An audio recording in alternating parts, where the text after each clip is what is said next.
Hey everyone, thanks so much for tuning in. Getting to a video on the HEAdesigns Hunter, a neat little front flipper and one that I like quite a bit. It's taken me quite a while to get to this video. Life, and I have been sick the last couple days, so if I am coughing or sniffling, well, there's only so much my body can do at this point in time. But this is probably the fourth or so design from Sam at HEAdesigns, and Sam's a really nice guy, and I've liked him, and I've chatted with him for at least a year or more at this point. And I hate to say it, but I didn't like any of his other designs like at all. And then he came out with the Hunter, and I was like, hot damn, that is a good looking knife. And you know, I've had this one on hand to kind of check out and do a video on, as well as a lot of other people who make videos. Sam initiated a very aggressive media campaign with this knife, so chances are you've already watched at least one or two videos about this knife. So we'll talk about the things that I like, the things that I dislike. Let's start out with the specs, and let's start with packaging. Packaging is most impressive. You really feel like you're getting something special with packaging that's this nice, and some of you guys may care, some of you guys may not. I've pulled all the crap out for sake of brevity. You got a really cool patch. Comes with a nice little pouch here, so if you want to, drop this thing in the pouch and carry it in slacks, that's definitely a good way to go. Although, truth be told, this thing is light enough and relatively small enough that I've just hooked it on the side of my slacks, so that's worked pretty well. But I've been meaning to try it in the pouch, that's for sure. A bunch of stickers and a cloth. Anyways, really nice. I'm actually going to put that back on my little patch board thing here. And that out of the way, let's do some of the specs and a couple size comparisons. And we'll talk about it in detail. So Kershaw Dividend, there's the Hunter. There's quite a few different variations, or at least color. There's like green and gray, and I think orange and blue, and they're all G10. There's a version with carbon fiber that's a little bit more money. So you've got your pick if you like the knife and you're okay with all the materials and so forth. Anyways, there it is. It's obviously smaller than the Dividend, much smaller than the Pair 2. Another front flipper, and the only other one I have at the moment, although I do have a custom on order from Clyde Challenor that'll come at some point this year. I'm in no rush. I've picked some very exotic materials, so no rush, Clyde. All right. Pretty much on par with the this is the Kaiser Feist W, the reverse Tonto blade shape. Anyways, that's where we are with size comparison. We'll bring out the Kaiser Feist a little bit later as we talk about this one. But again, it is a front flipper as the kind of the primary opening method here.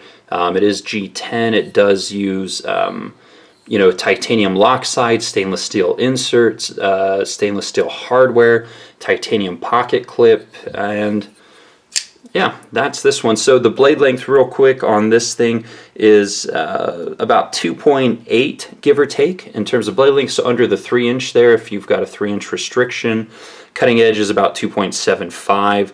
Handle length is about 3.8, overall 6.75. So here it is in my XL glove size hand. I just get a full size grip on this thing, and it's very comfortable in the hand. Ergonomics, we'll just jump into it from that standpoint, are right here. You get maybe 1.5 fingers kind of in there, but the rest fits comfortably on the handle, and it is fully contoured, both the G10 and the titanium, so that is very nicely done. If I haven't mentioned already, ceramic bearings, and the blade steel is 154 cm.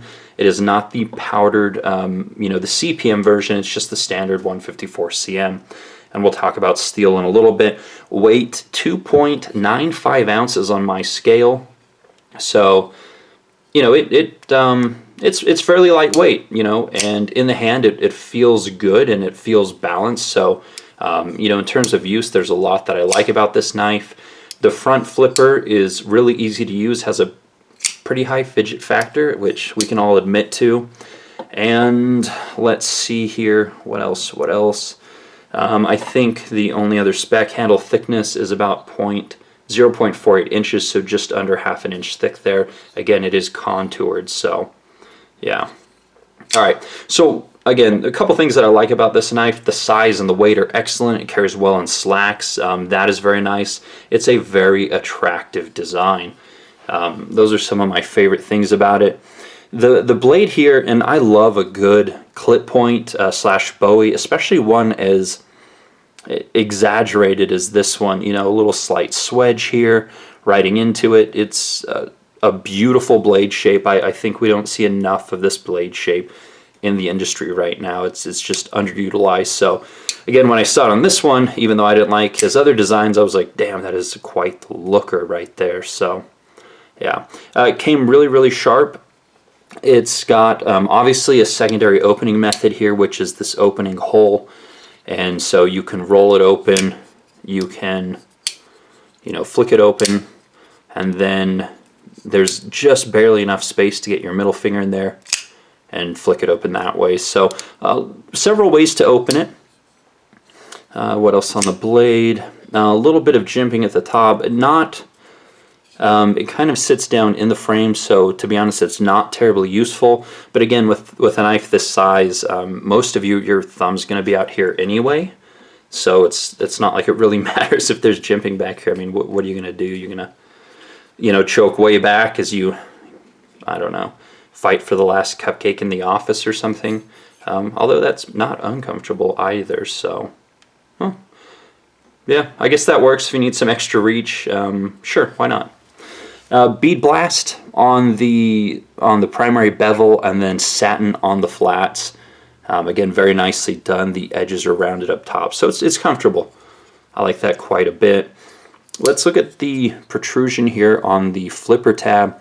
Here's where the jimping does come into, you know, as far as benefit goes. It's as you get your thumb up on this thing, very easy to use. This is one of the easiest front flippers that you'll probably find, just because of the size of that protrusion. If we look at, I don't know, perhaps more of the traditional front flippers, you know, it definitely takes a specific skill set for a lot of people to become accustomed to the front flipping action. And so I think that's where this one stands out, perhaps over other knives, is that if you're looking at your first front flipper, I'm going to almost guarantee this one's going to be easier to use than most, and so I would direct you towards like the Hunter design here. Another huge benefit, while we're talking about the opening method, I remember my first front flipper. Again, it was a custom. It was from Clyde Challenor. Beautiful knife, incredibly well made. It was called the Hornet. I just didn't really warm up to the front flipping aspect. And the knife didn't have any other opening methods, and so, you know, after a couple of months, you know, I moved along to try something else out.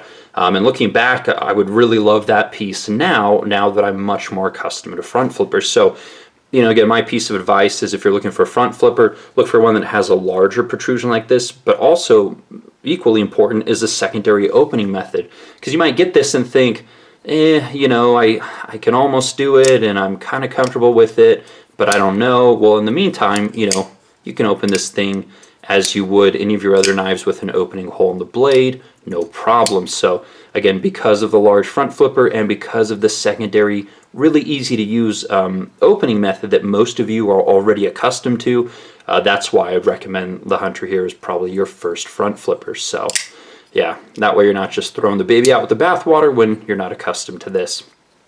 Moving on to the handles, again, this one's G10.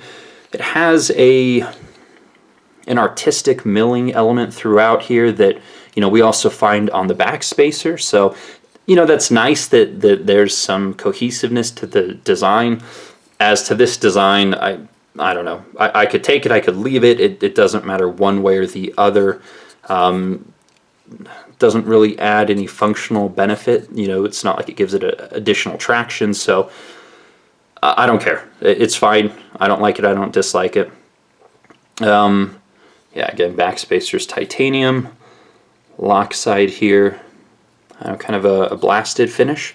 Although it hasn't picked up any wear, although I am carried in slacks. So yeah, pocket clip works beautifully. Very, very well done pocket clip. Enough space for jeans and for slacks.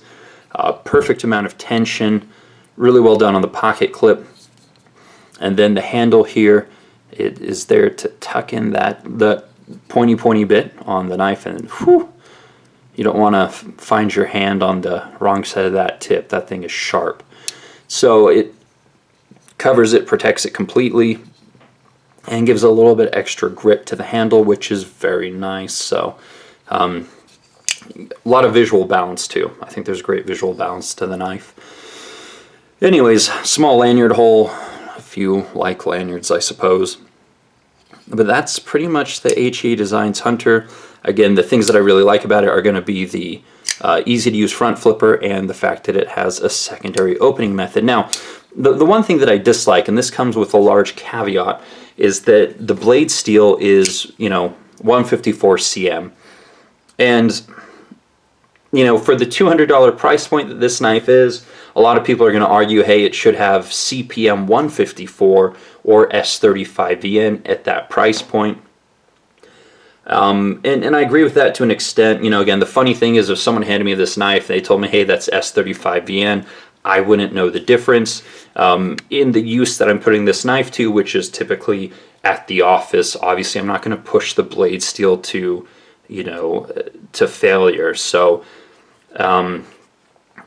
I don't know. I mean, whether it's 154 cm or CP 154, I wouldn't really know the difference, although I feel like that's going to be a criticism that some will level, is at the price point, it's not the best steel. My guess is the manufacturer he utilized, they use 154 cm and they have the heat treat done correctly, and so that's why that's the blade steel that was used.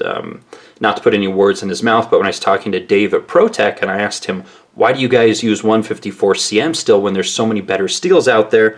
And I think this is what he said. Again, I'm not quoting him verbatim, but he said, hey, we have that steel dialed in so well that it's going to outperform other people's 154 cm, and I think it'll really surprise you how well it does. So I don't know, again, that's a huge caveat, is that I'm not in love with the steel choice, but at the same time, it's not like I'd really know any difference. So there's that. If I don't complain about it, then the comments will be alight with that complaint. So beat you guys to it, I suppose. Torx Hardware and so forth. But yeah, overall I like it. Again, I'd recommend it for those reasons I talked about. If you don't like the steel choice, you can pick up the Kaiser Feist, which is S35.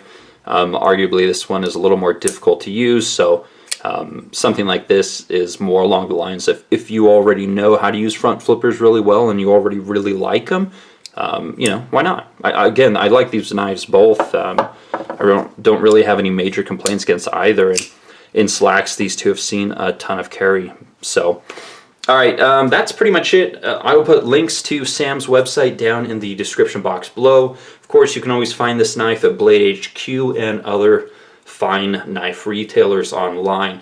Thanks for watching. Comments or questions, let me know, and you can always follow me on Instagram for more daily content. Also, EpicSnuggleBunny there. Alright, see you guys.